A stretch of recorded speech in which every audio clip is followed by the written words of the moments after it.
हाँ तो दोस्तों आज का जो हम लोग का क्लास चलने वाला है वो चलने वाला है एमपी पीएनएसटी प्री नर्सिंग का काफ़ी ही ज़्यादा इंपॉर्टेंट प्रश्न, क्योंकि अब समय बहुत ही कम है। अब हम वही क्वेश्चन को पढ़ेंगे जो आपके सीधे एग्जाम में देखने को मिलेगा, क्योंकि अब पढ़ने वाला समय ख़त्म हो चुका है। अब सिर्फ इंपॉर्टेंट क्वेश्चन देखना है। एक नज़र पूरा वीडियोस को देख लीजिए, उसके बाद एग्ज़ाम हॉल में जाइए और धमाका कर दीजिए, क्योंकि हो सकता है कि यहाँ से क्वेश्चन आपके सीधे एग्जाम में देखने को मिल सके और अपनी एक सीट को पक्की भी कर सकते हो। तो चलिए बिना देर किए हुए चलते हैं, क्लास को शुरू करते हैं। इस क्लास के अंदर हम लोग पढ़ने वाले हैं इंग्लिश के क्वेश्चन, जीव विज्ञान के क्वेश्चन, रसायन विज्ञान के क्वेश्चन और भौतिक विज्ञान के क्वेश्चन। फालतू कोई भी क्वेश्चन नहीं पढ़ेंगे, जो भी पढ़ेंगे हम लोग वो इंपॉर्टेंट क्वेश्चन पढ़ने वाले हैं। तो चलिए, हमारा पहला नंबर प्रश्न क्या कह रहा है कि मानव शरीर में सबसे छोटी हड्डी कौन सी है और यह कहाँ पे पाई जाती है। सवाल को समझिएगा। कह रहा है कि मानव शरीर में सबसे छोटी हड्डी कौन सी है और यह कहाँ पाया जाता है। और जिस क्वेश्चन का आंसर याद रहेगा उत्तर आप लोग कमेंट बॉक्स में ज़रूर बताइएगा। तो याद रखिए कि इसका जो राइट आंसर हो जाएगा ऑप्शन नंबर बी, स्टेपीज, और ये कान में पाया जाता है। तो राइट आंसर हो जाएगा ऑप्शन नंबर बी। एक सवाल को याद रखिए कि पूछ सकता है कि मानव शरीर की सबसे बड़ी हड्डी कहाँ पे पाई जाती है। तो ये पाई जाती है जांघ में, जिसे पैर भी कह सकते हैं। और कौन सी हड्डी पाई जाती है, तो याद रखिए कि फीमर हड्डी पाई जाती है, जो कि मानव शरीर की सबसे बड़ी हड्डी होती है। चलिए, दूसरा नंबर प्रश्न क्या कह रहा है कि रक्त का लाल रंग किस प्रोटीन की उपस्थिति के कारण होता है। तो याद रखिए कि इसका राइट आंसर हो जाएगा हीमोग्लोबिन। हीमोग्लोबिन के कारण ही रक्त का लाल रंग होता है। तो राइट आंसर हो जाएगा ऑप्शन नंबर बी। तीसरा नंबर प्रश्न क्या कह रहा है कि एलपीजी सिलेंडर में रिसाव का पता लगाने के लिए कौन सा गंधयुक्त पदार्थ मिलाया जाता है। बताना है कि एलपीजी सिलेंडर में रिसाव का पता लगाने के लिए कौन सा गंधयुक्त पदार्थ मिलाया जाता है। इंपॉर्टेंट प्रश्न है, सवाल को ध्यान में रखिएगा। तो इसका जो राइट आंसर हो जाएगा option number A, ethyl mercaptan. Right answer हो जाएगा ऑप्शन नंबर ए। चौथा नंबर प्रश्न है पेंसिल की लीड बनाने में कार्बन के किस रूप का उपयोग किया जाता है। बताना है कि पेंसिल का जो लीड रहता है उसको बनाने में कार्बन के किस रूप का उपयोग किया जाता है। तो याद रखिए कि ग्रेफाइट का प्रयोग करते हैं। तो राइट आंसर हो जाएगा ऑप्शन नंबर बी। यहीं से सवाल एक ये भी पूछ सकता है कि पृथ्वी पर सबसे कठोर पदार्थ कौन सा है। तो याद रखिए कि पृथ्वी पर सबसे कठोर पदार्थ हीरा हो जाएगा, सबसे कठोर पदार्थ। चलिए, पांचवा नंबर प्रश्न क्या कह रहा है कि शुद्ध सोना कितने कैरेट का होता है। बताना है कि शुद्ध सोना जो होता है वो कितने कैरेट का होता है। इंपॉर्टेंट प्रश्न है, ध्यान रखिएगा। तो इसका जो राइट आंसर हो जाएगा ऑप्शन नंबर बी हो जाएगा। शुद्ध सोना जो होता है वो 24 कैरेट का होता है, याद रखिएगा। चलिए,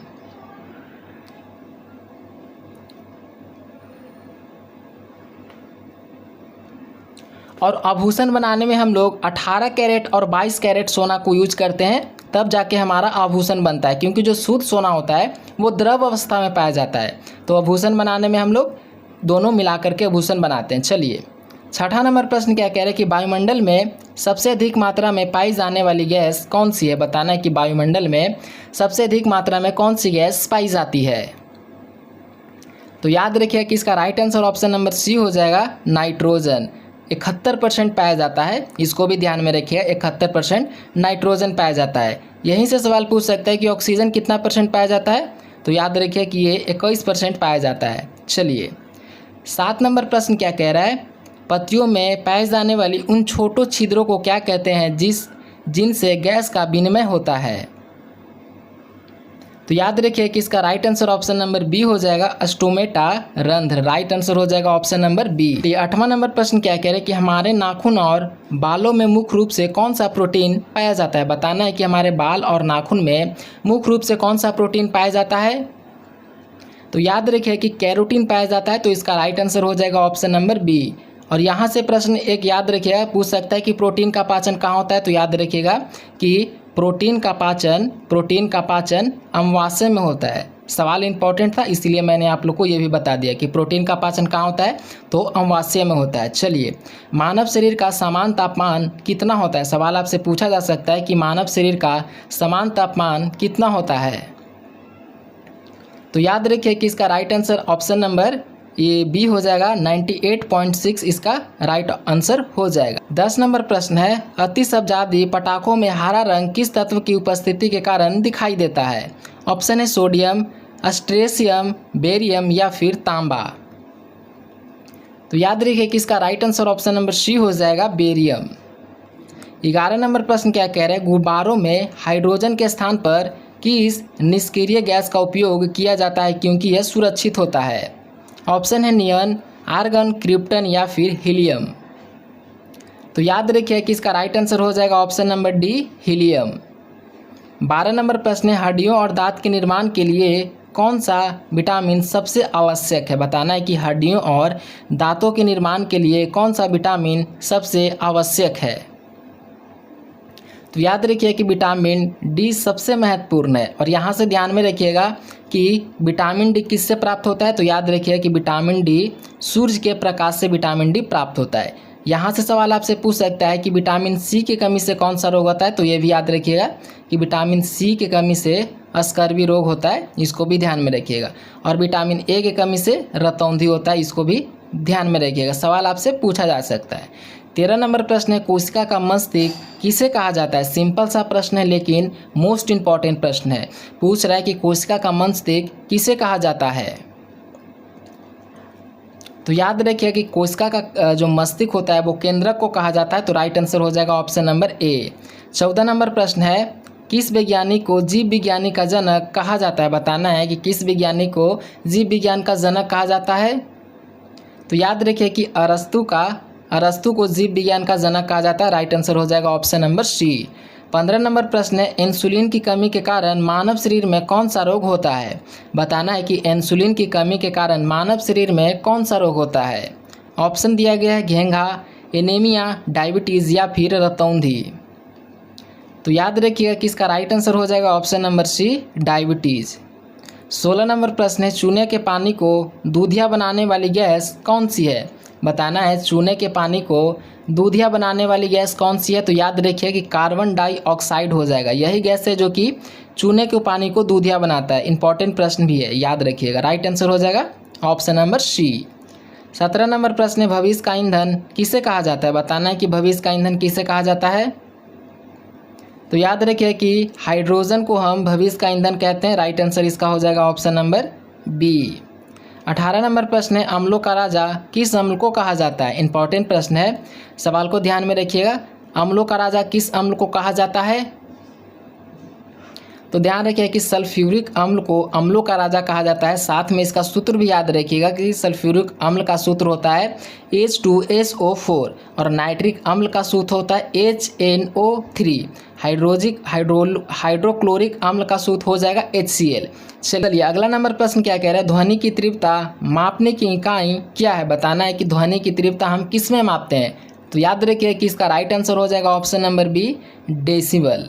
चलिए, और यहाँ से प्रश्न आपसे पूछ सकता है कि शक्ति का ऐसा ही मात्रक वाट हो जाएगा, शक्ति का ऐसा ही मात्रक वाट हो जाएगा, इसको भी ध्यान में रखिएगा। चलिए 20 नंबर प्रश्न है, रक्त समूह की खोज किसने की थी? बताना है कि रक्त समूह की खोज किसने की थी। तो इसका right answer option number B हो जाएगा Karl Landsteiner. Right answer option number B हो जाएगा। यहीं से सवाल अगर पूछ ले जाए कि जीव विज्ञान का जनक किसे कहा जाता है, याद रखिए कि जीव विज्ञान का जनक रॉबर्ट कोच को कहा जाता है। जीव विज्ञान का जनक किसे कहा जाता है? तो रॉबर्ट कोच को कहा जाता है। 21 नंबर प्रश्न है, शुष्क बर्फ वास्तव में क्या होता है? बताना है कि शुष्क बर्फ वास्तव में क्या होता है। तो याद रखिए कि इसका right answer option number B हो जाएगा ठोस कार्बन डाइऑक्साइड। इसका सूत्र भी ध्यान में रखिएगा कि CO2, यानी कि right answer option number B हो जाएगा। चलिए 22 नंबर प्रश्न क्या कह रहा है कि सूर्य के प्रकाश को पृथ्वी तक पहुंचने में लगभग कितना समय लगता है? बताना है सूर्य के प्रकाश को पृथ्वी तक पहुंचने में लगभग कितना समय लगता है। इंपॉर्टेंट प्रश्न है, सवाल को भी ध्यान में रखिएगा। तो टाइम लगता है 8 मिनट 20 सेकेंड, यानी कि राइट आंसर हो जाएगा ऑप्शन नंबर बी। 23 नंबर प्रश्न है, गुरुत्वाकर्षण का सार्वत्रिक नियम किसने दिया था? बताना है गुरुत्वाकर्षण का सार्वत्रिक नियम किसने दिया था। तो याद रखिए कि इसका right answer option number B हो जाएगा sir Isaac Newton. Right answer हो जाएगा ऑप्शन नंबर बी। यहीं से सवाल अगर पूछ ले जाए कि दूरबीन का खोज किसने किया था, कि दूरबीन का खोज किसने किया था, तो याद रखिए कि दूरबीन का खोज गैलीलियो ने किए थे। चलिए 24 नंबर प्रश्न है, रेगिस्तान में मृग तृष्णा या मरीचिका बनने का कारण क्या है। तो याद रखिए कि सिंपल सा प्रश्न है कि रेगिस्तान में मृग तृष्णा या मरीचिका बनने का मेन कारण है प्रकाश का पुनः आंतरिक परिवर्तन। सिंपल प्रश्न है लेकिन इंपॉर्टेंट प्रश्न है, ध्यान में रखिएगा। राइट आंसर हो जाएगा ऑप्शन नंबर सी। 25 नंबर प्रश्न है, पानी की बूंदे का गोल होना मुख्य कारण क्या है। बताना है कि जो पानी का बूंदा गोल होने का मुख्य कारण क्या है। तो इसका जो राइट आंसर हो जाएगा ऑप्शन नंबर बी हो जाएगा, पृष्ठ तनाव के कारण जो पानी का बूंद होता है वो गोल होता है, यानी कि राइट आंसर हो जाएगा ऑप्शन नंबर बी। 26 नंबर प्रश्न है, तारों का टिमटिमाना मुख्य भौतिक कारण क्या है। बताना है कि तारों का टिमटिमाना मुख्य भौतिक कारण क्या है। तो याद रखिए कि प्रकाश का वायुमंडलीय अपवर्तन के कारण तारों का टिमटिमाना होता है, तो राइट आंसर हो जाएगा ऑप्शन नंबर बी। चलिए 27 नंबर प्रश्न है, समुद्र की गहराई मापने के लिए किस यंत्र का प्रयोग किया जाता है। इंपॉर्टेंट प्रश्न है, बताना है कि समुद्र की गहराई मापने के लिए किस यंत्र का प्रयोग किया जाता है। तो याद रखिएगा कि फेडोमीटर का प्रयोग किया जाता है, यानी कि राइट आंसर हो जाएगा इसका ऑप्शन नंबर बी। 28 नंबर प्रश्न क्या कह रहा है कि जंग लगने पर लोहे के वजन में क्या परिवर्तन आता है। बताना है कि जब किसी लोहे वाला सामान पे अगर जंग लग जाए तो उसमें क्या परिवर्तन होता है। सिंपल सा प्रश्न है, उसका भार है जो कि बढ़ जाएगा। राइट आंसर हो जाएगा ऑप्शन नंबर बी। 29 नंबर प्रश्न क्या कह रहा है, पीतल किन दो धातुओं का मिश्रण होता है। बताना है कि जो पीतल धातु होता है वो किन दो धातुओं को मिला करके बनाया जाता है। सिंपल प्रश्न है और इम्पॉर्टेंट भी प्रश्न है। तो याद रखिए कि तांबा और जस्ता को मिला करके पीतल बनाया जाता है, तो राइट आंसर हो जाएगा ऑप्शन नंबर ए। 30 नंबर प्रश्न है, जब बर्फ पानी पर तैरता है तो उसका कितना भाग पानी के ऊपर होता है। बताना है, आपने देखा होगा कि जो बर्फ़ होता है वो पानी पर तैरता है, तो सवाल वही कह रहा है कि कितना भाग पानी के ऊपर रहता है। तो याद रखिए कि इसका राइट आंसर हो जाएगा ऑप्शन नंबर ए, 1/10 भाग। इसको ध्यान में रखिएगा। राइट आंसर हो जाएगा ऑप्शन नंबर ए। 31 नंबर प्रश्न, मानव शरीर की सबसे बड़ी कोशिका कौन सी होती है। बताना है मानव शरीर की सबसे बड़ी कोशिका कौन सी होती है।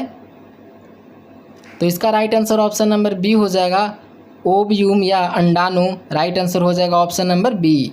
सवाल यहाँ से आपसे पूछ सकता है कि आरबीसी का जीवन काल कितना होता है। तो याद रखिए कि आरबीसी का जीवन काल 120 दिन हो सकता है, मतलब 120 दिन होता है। चलिए यहीं से सवाल अगर पूछ लिया जाए कि पावर हाउस किसे कहते हैं, तो याद रखिए कि माइक्रोकॉन्ड्रिया को ऊर्जा का पावर हाउस कहते हैं। माइक्रोकॉन्ड्रिया को हम लोग ऊर्जा का पावर हाउस कहते हैं, इसको भी ध्यान में रखिएगा। चलिए 32 नंबर प्रश्न क्या कह रहा है, दाढ़ी बनाने या मेकअप करने के लिए किस दर्पण का उपयोग किया जाता है। सवाल को आपसे ऐसे ही पूछ सकता है कि हजामती दर्पण में कौन सा दर्पण को यूज करते हैं, या फिर ऐसे भी पूछा जा सकता है। तो कंफ्यूज नहीं होना है, दोनों चीज़ एक ही है। तो याद रखिए कि अवतल दर्पण का प्रयोग करते हैं। राइट आंसर हो जाएगा ऑप्शन नंबर बी। चलिए, और जो गाड़ी के साइड मिरर में प्रयोग करते हैं उसे हम लोग उत्तल दर्पण का प्रयोग करते हैं। गाड़ी के साइड मिरर के रूप में इसको यूज करते हैं, उत्तल दर्पण का। चलिए 33 नंबर प्रश्न क्या कह रहा है, जब किसी वस्तु को भूमध्य रेखा से ध्रुव की ओर लाया जाता है तो उसके वजन पर क्या प्रभाव पड़ता है। बताना है, ऑप्शन दिया गया, घटता है, बढ़ता है, स्थिर रहता है या फिर शून्य हो जाता है। तो सिंपल सा प्रश्न है, इसका right answer option number B हो जाएगा, बढ़ता है। और इम्पॉर्टेंट प्रश्न है, सवाल को भी ध्यान में रखिएगा। 34 नंबर प्रश्न क्या कह रहा है, fill in the blanks with the correct preposition, the book is the table. आपसे यहाँ पे प्रीपोजिशन फिल करने के लिए बोल रहा है,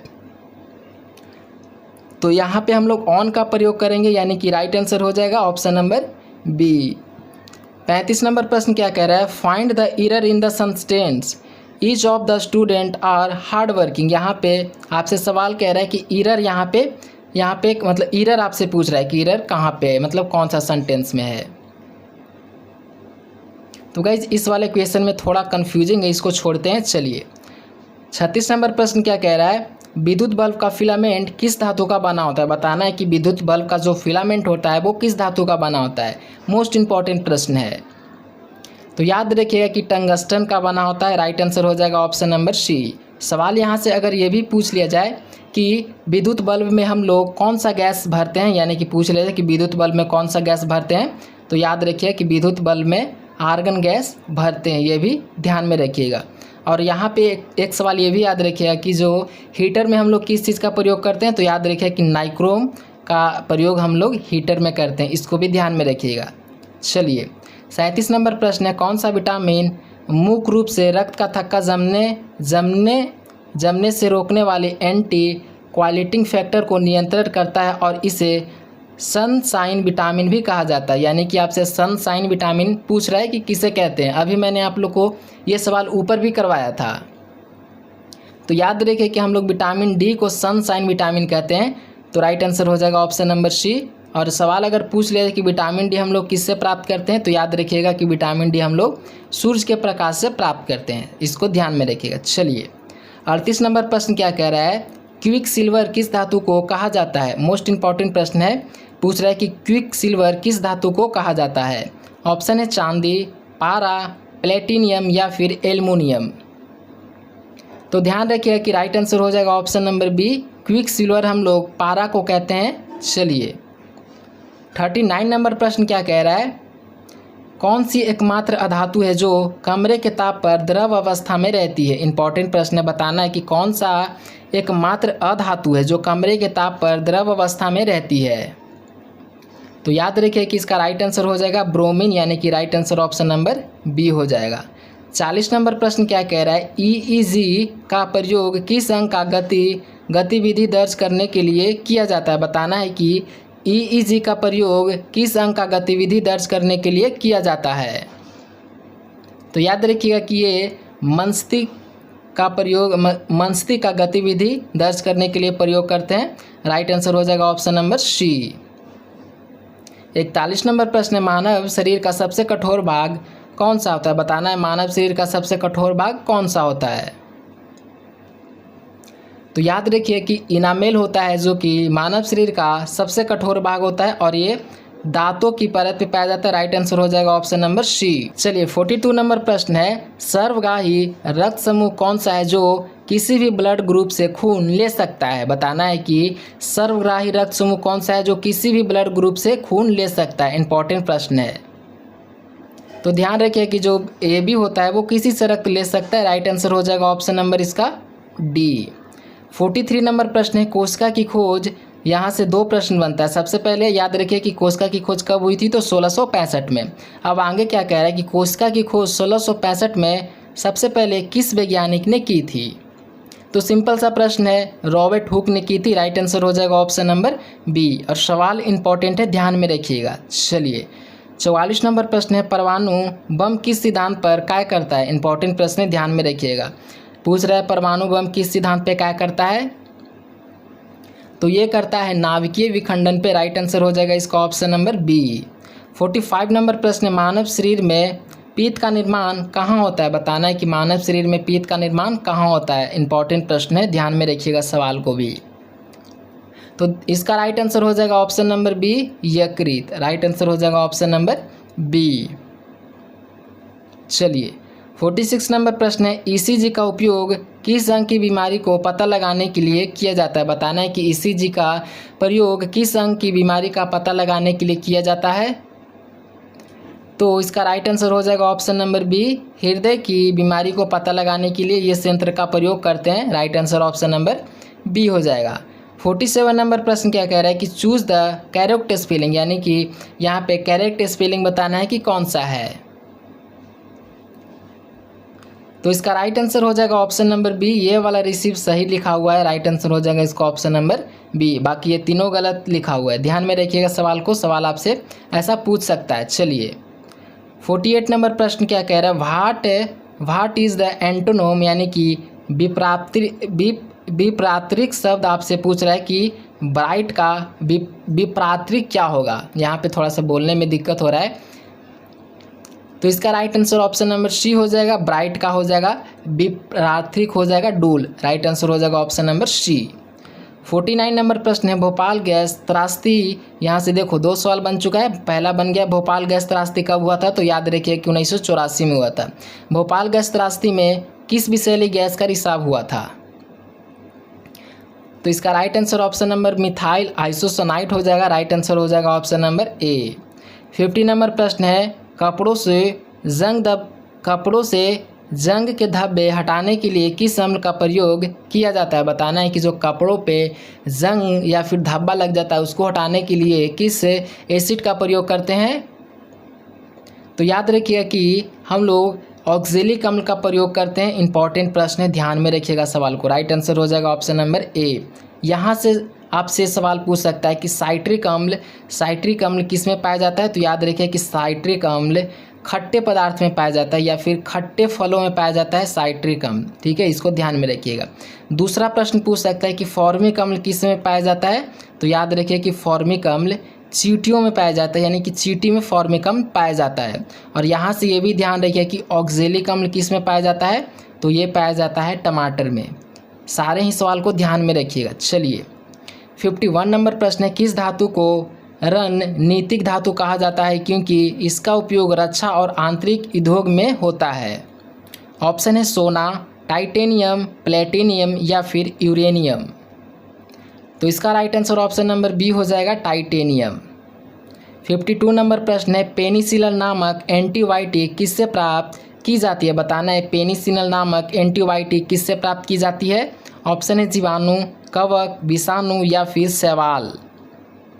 तो याद रखिए कि ये कवक से प्राप्त की जाती है, यानी कि राइट आंसर हो जाएगा ऑप्शन नंबर बी। और यहाँ से एक सवाल को ये भी ध्यान में रखिए कि जीवाणु की खोज कब की गई थी, तो 1776 में खोज की गई थी। एक सवाल यहाँ से ये भी बन सकता है कि जीवाणु की खोज किसने की थी, तो याद रखिए कि जीवाणु की खोज एंटोनी वैन ल्यूवेनहॉक ने की थी। चलिए 53 नंबर प्रश्न है चेचक की टीके की खोज किसने की थी। बताना है चेचक की टीके की खोज किसने की थी। इंपॉर्टेंट भी प्रश्न है, याद रखिएगा सवाल को भी।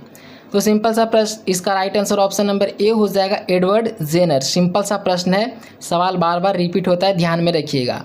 चलिए और यहाँ से ये भी ध्यान में रखिए कि चेचक की टीके की खोज कब की गई थी, ये भी इंपॉर्टेंट प्रश्न बन जाता है। तो याद रखिए कि 1796 में चेचक की टीके की खोज की गई थी। चलिए 54 नंबर प्रश्न है सीटी के काटने पर शरीर में कौन सा अम्ल प्रवेश होता है। अभी मैंने ऊपर बताया था कि सीटी के काटने पर शरीर में कौन सा अम्ल प्रवेश करता है, तो ध्यान रखिए कि इसका राइट आंसर हो जाएगा ऑप्शन नंबर ए हो जाएगा फॉर्मिक अम्ल, यानी कि राइट आंसर हो जाएगा ऑप्शन नंबर ए। और यहाँ से आपसे सवाल अगर पूछ लिया जाए कि टार्टरिक अम्ल किस में पाया जाता है, तो याद रखिए कि ये पाया जाता है खट्टे चीज़ में, जैसे इमली में पाया जाता है या फिर जो भी खट्टा चीज़ होता है उसमें टार्टरिक अम्ल पाया जाता है। चलिए 55 नंबर प्रश्न है फ्यूज तार मुख्य रूप से किन दो धातुओं का मिश्रण होता है। बताना है कि जो फ्यूज होता है वो किन दो धातुओं का मिश्रण होता है, तो टीन और शीशा का मिश्रण होता है, यानी कि राइट आंसर हो जाएगा इसका ऑप्शन नंबर बी। 56 नंबर प्रश्न है पीने के पानी को शुद्ध करने के लिए आमतौर पर किस गैस का उपयोग किया जाता है। बताना है कि पीने का जो पानी होता है उसको शुद्ध करने के लिए किस गैस का प्रयोग करते हैं, तो याद रखिए कि क्लोरीन का प्रयोग करते हैं, यानी कि राइट आंसर हो जाएगा इसका ऑप्शन नंबर डी। 57 नंबर प्रश्न है रॉकेट और जेट विमानों की गति मापने के लिए किस इकाई का प्रयोग किया जाता है। ऑप्शन है नॉट, मैक संख्या, रिएक्टर या फिर फैद। तो इसका जो राइट आंसर हो जाएगा ऑप्शन नंबर बी मैक संख्या।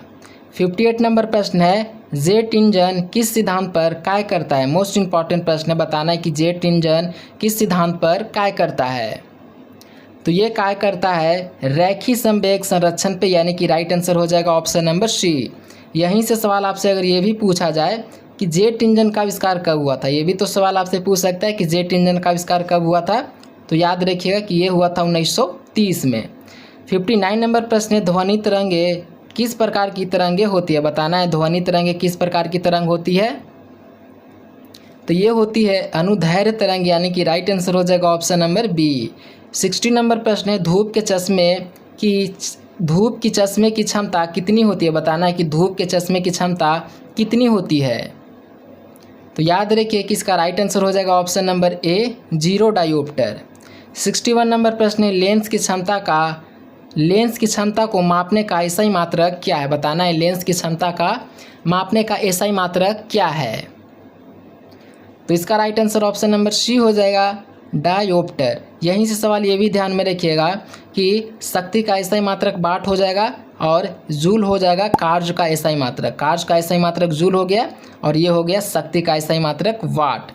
चलिए 62 नंबर प्रश्न है, प्रकाश का रंग मुख्य रूप से किस पर निर्भर करता है? बताना है कि प्रकाश का रंग मुख्य रूप से किस पर निर्भर करता है? तो ये करता है तरंगदैर्घ्य पे, यानी कि राइट आंसर हो जाएगा इसका ऑप्शन नंबर ए। 63 नंबर प्रश्न है, सापेक्षता का सिद्धांत किसने प्रतिपादित किया था? बताना है कि सापेक्षता का सिद्धांत किसने प्रतिपादित किया था? इंपॉर्टेंट प्रश्न है। तो इसका right answer option number B हो जाएगा अल्बर्ट आइंस्टीन, यानी कि right answer option number B हो जाएगा। 64 नंबर प्रश्न है, एक्सरे की खोज किसने की थी? मोस्ट इंपॉर्टेंट प्रश्न है, बताना है कि एक्सरे की खोज किसने की थी? तो इसका राइट आंसर हो जाएगा ऑप्शन नंबर सी रोंगटन। चलिए 65 नंबर प्रश्न क्या कह रहे हैं, fill in the blanks with the correct article copper is a useful metal, यानी कि यहाँ पे आपसे करेक्ट आर्टिकल फिल करने के लिए बोल रहा है। कॉपर इज ए, यहाँ पे होगा ए का प्रयोग होगा, कॉपर इज ए, यानी कि राइट आंसर हो जाएगा इसका ऑप्शन नंबर ए। 66 नंबर प्रश्न है, आइडेंटिफाई द साइनोनिम, यानी कि समानार्थक शब्द आपसे पूछ रहा है कि समानार्थक शब्द इसका क्या होगा? तो इसका right answer option number B हो जाएगा, इसका समानार्थक शब्द हो जाएगा लीव, यानी कि right answer option number B हो जाएगा। 67 नंबर प्रश्न क्या कह रहा है, change the flowing into passive voice he sings a song, यानी कि आपसे पैसिव वॉइस में चेंज करने के लिए पूछ रहा है कि ही सिंग्स ए सॉन्ग को पैसिव वॉइस में आपको बनाना है। तो इसका राइट आंसर हो जाएगा ए song is sung by him होगा, यानी कि इसका राइट आंसर हो जाएगा ऑप्शन नंबर बी में दिया हुआ है। देखो a song is sung by him, यानी कि right answer option number B हो जाएगा। 68 नंबर प्रश्न है, choose the correct puller of ox, यानी कि आपसे ऑक्स का पुलर आपसे पूछ रहा है। तो इसका right answer option number B हो जाएगा ऑक्सन, राइट आंसर हो जाएगा ऑप्शन नंबर बी। 69 नंबर प्रश्न, what is the person who loves or collects book called? तो इसका राइट आंसर हो जाएगा ऑप्शन नंबर बी। अब हमारा लास्ट नंबर प्रश्न क्या कह रहा है, choose the correct option to the filling the blanks if it rain be the match. बताना है कि choose the correct option fill in the blanks. Most important प्रश्न है, ऐसा सवाल आपसे पूछेगा, ध्यान में रखिएगा। तो यहाँ पे हम लोग इसका right answer option number C हो जाएगा, यहाँ पे हम लोग बिल कैंसिल का प्रयोग करेंगे, यानी कि राइट आंसर हो जाएगा ऑप्शन नंबर सी। तो दोस्तों हम लोगों ने सारा क्वेश्चन कंप्लीट कर लिया है। तो आप लोग अपना स्कोर बताइए कि कितने क्वेश्चन का आंसर आप लोगों ने राइट दिया है।